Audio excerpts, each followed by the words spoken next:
Welcome to Lesson 2. This video is about smarter subtraction. We will master efficient strategies to solve any subtraction problem with speed and accuracy. Imagine you have $76 and buy a game for $58. How do you calculate your change quickly? We'll explore 3 ways: standard algorithm, equal addition, and place value partitioning. Remember, efficiency is about choosing the right tool for the job. The standard algorithm involves aligning digits by place value. We'll look at regrouping, where we borrow from the next column, and also focusing on correct alignment to prevent errors. Equal addition means adding the same amount to both numbers, so the difference stays the same. We use this to create a tidy number, which simplifies the subtraction without needing to borrow. Place value partitioning, strategy 3, is where you break both numbers into hundreds, tens, and ones, subtract each part separately, and then combine the remainders. Now, let's try the strategies. Solve 582 minus 347 using the algorithm.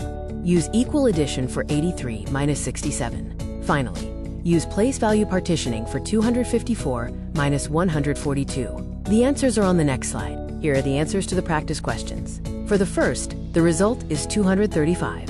For the second, adding 3 to both sides gives 86 minus 70, which is 16. For the third, the parts you subtract are 200 minus 100, 50 minus 40, and 4 minus 2. It's time to find your flow. Choose the most efficient strategy for these problems. 904 minus 286, 92 minus 48, and 71 minus 59. Remember to check your answer by adding the result back to the second number. The decimals challenge.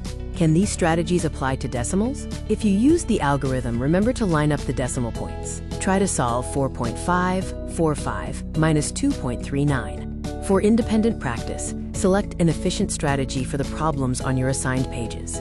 Mid-High, Oxford 7, page 23 to 26. Lower Group, Numicon 3, page 114 to 117. Extension, complete the decimal problems on the whiteboard. This slide contains a list of you-do problems for further practice. These questions test your understanding of all 3 subtraction strategies. For an extreme challenge, try the gold and platinum questions. These involve more complex problems, including decimals, missing digits, and requiring you to justify your strategy choice. Here are the answers for the you-do section. Review your work against these solutions. Finally, check the answers for the you-do extreme challenges, covering both gold and platinum sections.